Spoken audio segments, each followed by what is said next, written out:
అదే RTV app వార్తల్ని క్షణాల్లో చదివే అవకాశం ఉంటుంది. ఒక న్యూస్ పేపర్, ఒక టెలివిజన్ ఛానల్ మీ చేతుల్లో ఎప్పుడూ ఉంటాయి. ఒకప్పుడు నిషేధిత ప్రాంతంగా ఉండేది ఆనాటి ప్రగతి భవన్, ఈనాటి ప్రజాభవన్.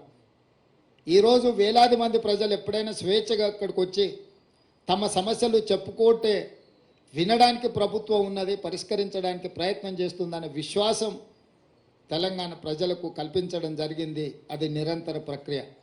సచివాలయం ఒకప్పుడు అదేదో నిషేధిత ప్రాంతం, అది కేవలం కొంతమంది దొరలకు, వాళ్ళ వంది మాగదులకు మాత్రమే అందులోకి అనుమతి.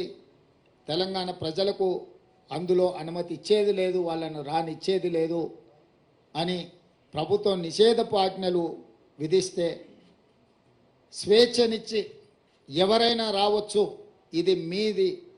డాక్టర్ బాబాసాహెబ్ అంబేద్కర్ సచివాలయం అంటే ఆయన వారసులు ఎవరైనా అందులోకి రావచ్చు, మంత్రులను కలవచ్చు, అధికారులను అడగొచ్చు.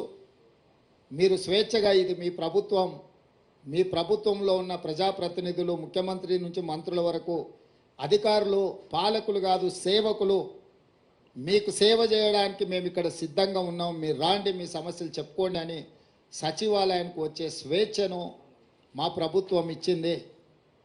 ఒకనాడు ఉద్యమాల ద్వారా తెలంగాణను సాధించినమన్న బీఆర్ఎస్ పార్టీ అధికారంలోకి వచ్చినంబడే ధర్నా చౌకును మూత వేసి ఈ తెలంగాణ ప్రజలకు స్వేచ్ఛ లేదు, మిమ్మల్ని నిషేధిస్తాం, నియంత్రిస్తాం, నిర్బంధిస్తాం, మీరు మా చెప్పు చేతల్లో కట్టు బానిసలుగా ఉండాలి అని శాసించి పాలించాలి అని అనుకుంటే, మేము వచ్చిన తర్వాత అదే ధర్నా చౌకును తెరిచి స్వేచ్ఛగా బీఆర్ఎస్ నాయకులు ధర్నా చేసుకోవడానికి కూడా అనుమతి ఇచ్చి, గతంలో వాళ్ళు చేసిన పాపాలను దీక్షల ద్వారా కొంతైనా కడుక్కుంటారు, ప్రజాస్వామ్యంలో ప్రతిపక్షాలు ప్రజా సమస్యల్ని ప్రస్తావించాలి, వాటిని మా ప్రభుత్వం పరిష్కరించాలన్న స్ఫూర్తితోని టీఆర్ఎస్ నాయకులను కూడా స్వేచ్ఛగా ధర్నా చౌక్లో ధర్నాలు చేసుకోవడానికి తెలంగాణ ప్రజలకు స్వేచ్ఛ ఇచ్చినాం.